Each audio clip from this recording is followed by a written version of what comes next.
Hi everyone. Thank you for joining me here on my show. As everyone knows, in the past year, over 9,000 people in Toronto alone have died or overdosed. Today we address those issues coming from addicts that will be candid and open and tell you their story. Some people are afraid of coming forward, so we thank them for sharing their time. Tonight I sit down to have a candid conversation with brave men who wants to share their stories and hopefully help you. My reason for doing this show is that so many of my friends and coworkers from around the world have died or overdosed. Hopefully we help educate others and that they will learn not to make the same mistakes these men have made. I felt it was time to hear from the people who live day to day with addictions. Please join us for the Stephanie Stevens Show and Conversation. Good evening, ladies and gentlemen, and welcome to the Stephanie Stevens Show. Tonight, we are doing the Men of Addiction. Yes.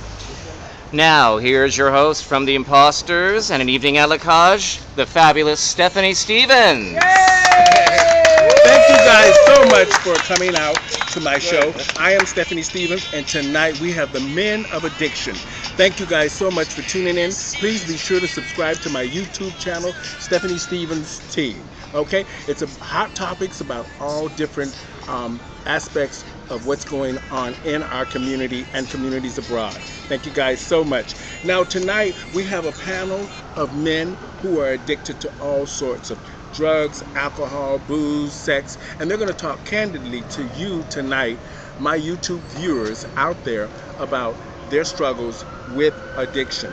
And now we're going to have to talk. I want the panel to introduce themselves. Hi. Hi, I'm Patty. I was born originally up north, Penetang Machine. Moved here when I was 3, and my addiction would be crystal meth. Okay. And you, sir? Yeah. I'm Mac McLean, mate. I'm addicted to booze. Okay. And what about you, ma'am? My name is Nevaeh, and I'm addicted to crystal meth, coke, weed, and alcohol. Okay. Now that we've heard from our panel of people who are open about their addictions, now we're going to start off, like I said, is I'd like to know, I have a couple of questions, and I'm sure the audience wants to know. Family. Family, anybody? Family? I got family, mate. Okay. Siblings? Yeah, I do, mate. I got 3 brothers, 3 sisters, right? Mm-hmm. They're big also, right? They are, right? Okay, wonderful. What about you, Navarro? I have a family of 16. My parents split up. I have a black father and a white mother, and I was born in Kingston, Jamaica, but raised in Toronto after 3.5. Mm-hmm. But I have 8 siblings older than me and 8 siblings younger than me, and I'm in the middle. Okay, what about you, Patty? Well, my mom had 13 kids, 12 boys, 1 girl. Oh, wonderful. Big family. Yes. Oh.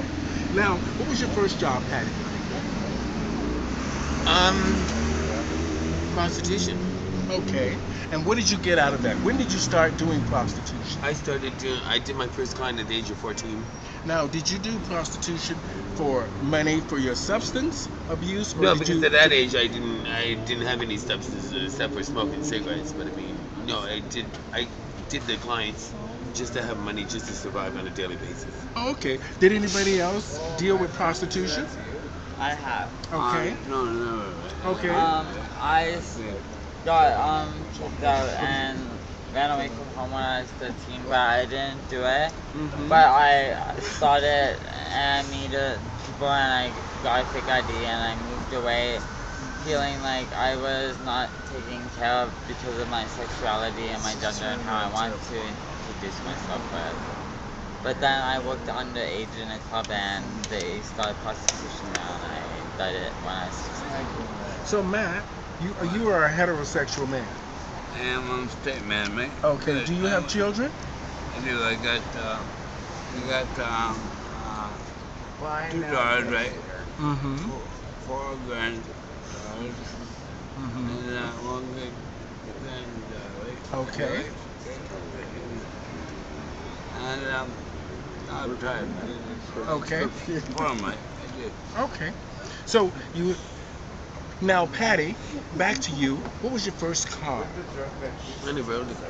You never owned a car. No. So how did you get around to Public where transit. where did you find your clients? Where did you find On the them? street corner. Okay. So like, is this from your hometown? No, this is in Toronto. Oh, it's from Toronto. So like, where would be the area that the Grosvenor, Bridal Vein back in the early 80s. So right here in downtown Yeah, Toronto. downtown. Oh, okay. And what about you, Nirvana? Now you're young, Nirvana. How, like Nirvana? You're very young. Yeah, I'm 22, Mm-hmm. turning 23 this Saturday on August 4th, Cabana weekend. Okay. The community center is also having a celebration. I'm so glad for the great community of family and friends. And we could build the experience for the LGBT. So what made you come to Toronto? When I was 3.5, my parents were splitting up and my mom was moving back to Toronto, where she was originally from, but grew up more off of Toronto, half an hour away in Caledon. And she said that she wanted to give me a proper life that I wouldn't have had because of my sexuality and my gender coming out at a young age. When was the first sexual experience for you? Since you're the youngest one, what was the first sexual experience for you? Was it heterosexual or gay? My first one was actually when I was a little homophobic, shockingly. I got grown up by a lot of stereotype, typical and like thrown in my face type of gays. And like I was confused about my gender at a very young age. But then at the end of the day, I knew that there was someone missing. I was a twin, but at the end of the day, I lost the connection with her, but I found connection with my sexuality and myself, and I found out who I was. Okay. But it started when I was 13, and I'm a 21-year-old. So Matt, coming to Toronto, when did you start hanging out here? When did you know that Toronto was home to you? And this community was home to you? Me, like, 3 years ago, right? Mm-hmm. But, like, I was on the team for 10 years, right? Okay. You know, at the time, like, that was, I was there for 2006 and 2016, right? On the street here, right? I was paranoid, whatever, robbed, whatever, right? Okay. Right? And then I got that, right? Now it works. Okay.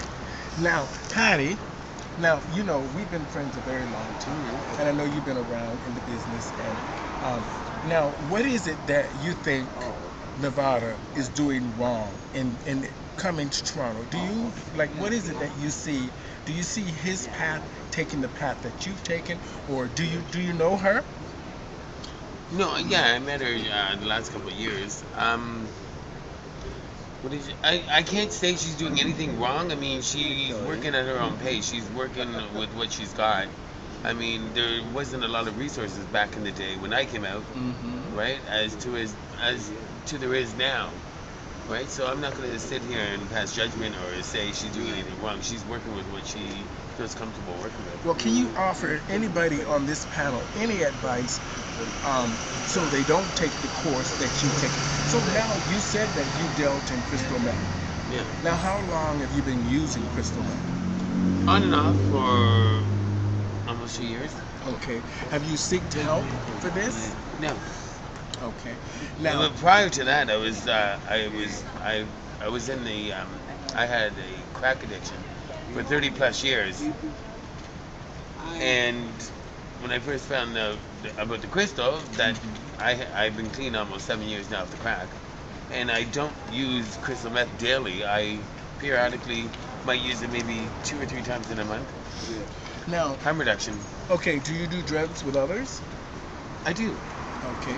And what's the experience that you get out of that? What is it? Is it a You social? see, once again, it all depends on the individual, where they're at in their life, or what they're struggling with, could make the trip, not so pretty. Okay. Now, at the end of the day, what is it that you want the people out there to know, Matt, about you and your addiction? Now, are you seeking help at this time for whatever addiction that you're dealing with? I'm not doing it, but I don't what these people here doing that fucking thing, and what these people doing the crack, and that, nothing. Right. Okay. Pretty bad. So he has a very strong opinion about he doesn't want people doing the crack or the meth. We understand that. We don't want any of our friends doing crack or the meth. Yes, Now, yes. with that being said, what was the first place, Patty, you did drugs? What was the first place? Who introduced you to crystal meth? Well, It's nobody not my name. nobody introduced me. I was living at EQ Homes on Church in Alexander, and I was still smoking crack. Okay. And my neighbor was smoking crystal meth. Okay. And I said, "What is that?" He said, "It's crystal meth. How do you do it?" He showed me how to do it. But then when I asked him for one, he wouldn't give me one. But when I Okay. offered him money, that Mhm. changed the thing. And as soon as I did my first hit of crystal meth, the crack addiction was deleted. Oh, okay. Now, It's a very I just want to add, it's a very sexual thing too amongst the gay community. all right. I find with the crystal meth. So, did you find it easier to get the boys with the drugs? It was easier for me to actually engage and communicate with guys instead of like backing down or shying away. With the crystal meth, I'm out there. I'm more forward in engaging. Okay. Now, how much money in one day would you actually spend on drugs? Not a hell of a lot, really. Okay. So, Well, it depends. I mean, You was me, right? um, What you was me, right? me personally, a 40 bag of Tina would last me a couple days. okay. Now, would you share that with anybody, or just do it by yourself? Well, it depends. If you're a hot bottom, then maybe. All right. That's amazing. Okay. Now, Okay, if anyway. you were to see the young children today, what would you tell them about drug use and the behavior that you actually took part of? What would you tell the young people out there today, or just anybody that you see are heading down that path? Think twice about getting or starting, whether it be crack or heroin or crystal meth. But then again, in the same token, I'm not here to tell anybody anything. Everybody, like I mean, I learned the hard way, Okay. right? People are going to learn what they want to learn, I guess, when it comes to the drug cartel. Now, how often in the last year would you say you've done drugs? Once a week, twice a week, three Well, like I times said, a it, week? it depends because there was times where I went like 2 weeks smoking crystal meth, and then there was like times where I went like a couple months without using. So it depends. It varies. All right. So now, do you have a boyfriend? Are I you in a do. relationship at the I moment? am. Now, what is this? Is this person also doing crystal meth? Yes, he is. Okay. So the two of you have an understanding. Now, so you're responsible? You're a Yes, responsible yes. meth user. Yes, I am. Oh, okay. So I'm, maybe. how can I say it? Functional crystal meth user. I pay my bill, I pay my cable, I pay my bills, I pay my rent. Mhm. Everything's paid before I even dabble. Now, are you still escorting? No, actually, I see my sugar daddy twice a month, and that's good enough. Okay. Now, how often do you think about? Does this when you're actually doing the drugs? Do you actually think of having other partners, or are you stuck with just one partner? No, my partner has asked me. I mean, we've communicated, engaged with each other about having threesomes. But when it comes down to it, it's not a good thing. It just doesn't go. Now, Nirvana, how much money have you spent on drugs or alcohol? And do you use drugs once a week or twice a week? Usually, actually 2 to 3 times a week. Okay. Now, how much money do you actually spend a week on drugs or alcohol? In a week's time, it'd probably be anywhere from $600 to $800. And I used to be a massive addict with some things at a young age due to experiences and life problems. But at the end of the day, I've cut down by over like 3/4 of the way. I'm only at 1/4. Now, And I'm still proud, but I know I started addiction and I'm gonna conquer it one day. have you sought help for your addiction? Yes, I Okay. have seeked help for my addiction. Like, what did you do? Camp. Where? I went through CAMH also.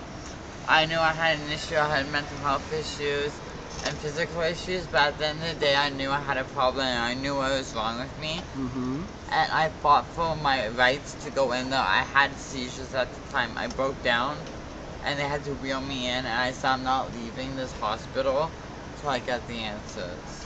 Now, They medicated me. I had a few addictions to the pills, though. Mhm. But I had a high immune system where sometimes I got affected by those. But it made me a bigger and stronger person knowing that I had to fight for something. I know I could make it right. Now, how do you feel about other addicts? When you're around other addicts, how does it make you feel? When you see the reaction of the public and they're watching people that they presume are drug addicts or alcoholics. Because people watching you from a distance only assume because you're in the park. I'm going to be honest. I don't do drugs, I don't smoke, and I drink very rarely. So I've never, my goal here is for my audience to have an understanding about the crystal meth, the alcohol, the sexual addictions that we all sometimes suffer, whether we're away from family, we've lost our family, we've lost our job, we've lost our pride, we've been hurt in relationships. This is why I'm doing this show, is because I want it to be an educational show. And I want people to understand that we are serious about cleaning up the community and getting the people that need help the help that they need. It's my job to do that. Good for you, Stephanie. Thank you very much. Now, Matt, you had a wife, right? Did you have a wife, or were you ever married? Nobody asked me. Okay, were you ever married? Nobody asked me. Oh, nobody ever asked you. Now, Nirvana, since you're the young one, are you in a relationship? I've actually been in a few. I've recently, only within the last 3 years, been in a gay relationship with a gay partner. I've had bi-curious coming out, if not straight men, approach me and have relationships, if not females. I have an ex-wife and one ex-fiance. Mm-hmm. Now, you've heard of CAMH. We've all heard of CAMH. Now, has any of you been there? No. Now, what is your experience you had with CAMH? I had 2 experiences with CAMH. Mm-hmm. The first time was when I was signing myself in as a patient, checking myself in, and defending my own rights and health, knowing I had issues and seizures, and finally overcoming my problems with addiction and drug use of alcohol and other substances, and telling them I need help. And the second time was when I got put in and accused of something that never happened. I fought in court, and you know what? It came out that it was nothing what it was supposed to be, but due to the medication and stuff, that they thought I was going into an epileptic seizure, and I made it out of it okay after going flatline. That's great. That's great. Now, Patty, now have you? This is more of a deeper question for me to ask, because I just think that the audience would like to know. Now, to support your habit in drugs, now when you weren't working or you didn't have any source of income, how did you get money for drugs? Well, like I said, I mean, when I was a teenager, it was the weed and acid, and it was the, you got your allowance from your parents. But I mean, overall, I didn't really start getting into heavy drugs until I hit Montreal. Okay. I went to Montreal to work for the weekend. I've been living there 3.5 years, hooked to crack cocaine. Oh. Now, have you ever stolen to support your habit for drugs? All the time. What about you, Nevada? Have you ever stolen to support your habit for drugs? I've stolen twice, and I got caught once, and as I was getting caught, they thought 2 months thought I was faking, but I went into a seizure, and they let me go by bringing me to the hospital. So I'm like, okay, that was a savior. But the next time, I was with my friend in a wheelchair, and we was like, sorry, it's the metal. It's the metal. We melted too many pop cans. We wanted to repair it. It had too many holes. So, can I just ask a couple more questions, Patty? Because now, what is the direction you're going in now? Are you looking to? I'm looking for abstinence. Okay. I'm currently working in a part-time job. I work at Maggie's Okay. as a harm reduction worker. What is Maggie's? Maggie's is an organization ran and by sex workers and allies. We support the working girls, people with addictions. We have a drop-in every Wednesday from 2 to 5. Okay. So, how helpful has Maggie's really been for you? It's been very helpful. In order, let me see. Let me say this. It's been very helpful in the sense where I've gotten all kinds of great support from there. I've met all different sex workers there. It's been amazing. Now, can I just ask another question, and then I'll take a couple of audience questions. We're halfway through. So now, can you tell us and our audience a family secret? Something, you don't have to get deep, but just tell us something, a family secret, and tell us why you've kept this secret for so long. No, I can't say I have a family secret because what's ever happened to me, I've disclosed to close friends and stuff, so I don't really have any secrets. Okay. Now, Nevada, do you have any family secrets? I have a few, but a few small ones are like that. You only have to tell us one. Okay, one of my biggest ones is that I'm a very well-known international family of wealth, but like I've been through each stage that I don't judge and I don't try to push it forward and sharing my history with everyone because I don't want them to treat me or disrespect me in a way or treat me a certain way because of my history or my background. Okay. And like I have like a famous ice skating You don't have band to tell us who it is. and like Elizabeth Manley, for example, and then Michael Manley from the first white prime minister of Jamaica. But at the end of the day, I'm happy for being who I am, and I don't want to push my gender sexuality or the judgment of like having my history affect my future and then now in the present and affect people's lives while I'm being affected by my own life. I'd rather move forward than fall back. Okay. So where are you now, and are you happy? Right now, I have a few issues. I'm staying strong. I'm looking forward and avoiding and getting away from a lot of issues. That's building me the immunity and the support and strength to get help and get away from some of my addictions and problems. I've done it before and I cut cold turkey. I almost said dead turkey because I'm like, I just stop it like that. But at the end of the day, I'm proud of myself and I'm gonna do better as long as I see go tomorrow and think of the now instead of the later. So what triggers you to use again? What triggers it?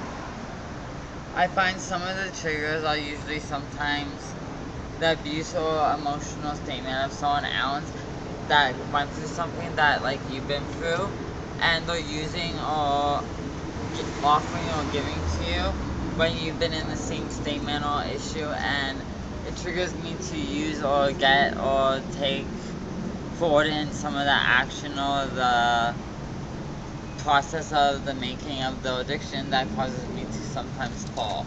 Okay. But I find that's one of the biggest causes of issues and triggers within me and sometimes others around the community.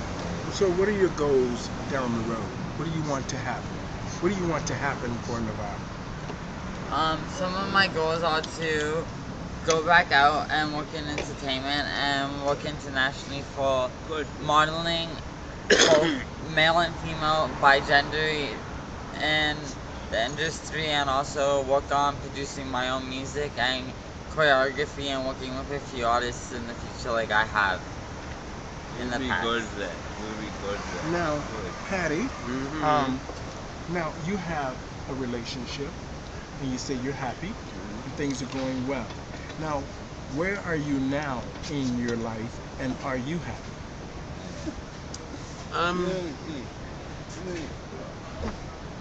I think I won't be happy until this addiction is absolutely deleted. I don't think that I will be as happy to the point where my addiction will be, I'll be absolutely from my addiction is when I think I'll be happy. All right. Now we only have a couple of more questions. Does the audience have a question? Anybody in the audience have a question? Anybody in the audience have a question? Okay. Now, just a couple of more questions and then we're done. Now, Nevada, Yeah. you are from a small town with a well-to-do family. You have some addictions that you are addressing at this moment. You've attended CAMH, which is a great facility for addictions and mental health and all other kinds of addictions. So we hope you get the help that you need in 2018. Seek it out because there's a lot of people out there that will help you. Matt, you've been a friend for a very long time. So hopefully you will find happiness and you will get the help that you want and you need. And hopefully you will get to see your kids. You will get to see your kids and spend some time with them. We hope that for you. We really do. I really hope you get things going the way. Call them up and say hello. Now, Patty, thank you so much because you shared so much with us and enlightened us in a wonderful way. And hopefully somebody out there in my YouTube land, we have educated you and showed you just a small glimpse of what it's like to be an addict. And hopefully you will seek the help out that you need and understand that there's people that are willing to help you. So if you want to talk, if you want to chat, you can always email me at misstoronto@hotmail.com, or you can Facebook me, Stephanie Stevens. Add me. I will chat with you. You can come on my show. We can talk about a lot of things. Anything that's on your chest, come to us. Find somebody you can talk to. If you're having trouble late night sleeping, you need a friend. Call somebody. You don't have to overdose and you don't need to die. We love you. We love each other. So don't think you're alone because you're not alone. There's a lot of people around you that are suffering just like you. So at the end of the day, seek the help that you need, and we hope you get the help that you need because there's so many avenues. Say something. Don't just die. We want you to live. Okay? Let's go. Thank you, Patty, so much for being on my show. Anytime you want to talk, you've been a great friend, and I thank you for sticking by me, girl. Thank you. Thank you, Nevada. Thank you very much for coming on my show. Thank you. You don't have to do all that, but thank you. Thank you, Matt. Matt, you have to do that because you're a gentleman. Ladies. So thank you. Thank you to the audience for coming out. And at the end of the day, I just want to say thank you to everyone. Subscribe to my YouTube channel. I'm Stephanie Stevens. Thank you guys so much for tuning in and listening today. Have a great night, everybody. Thank you. Bye, everybody.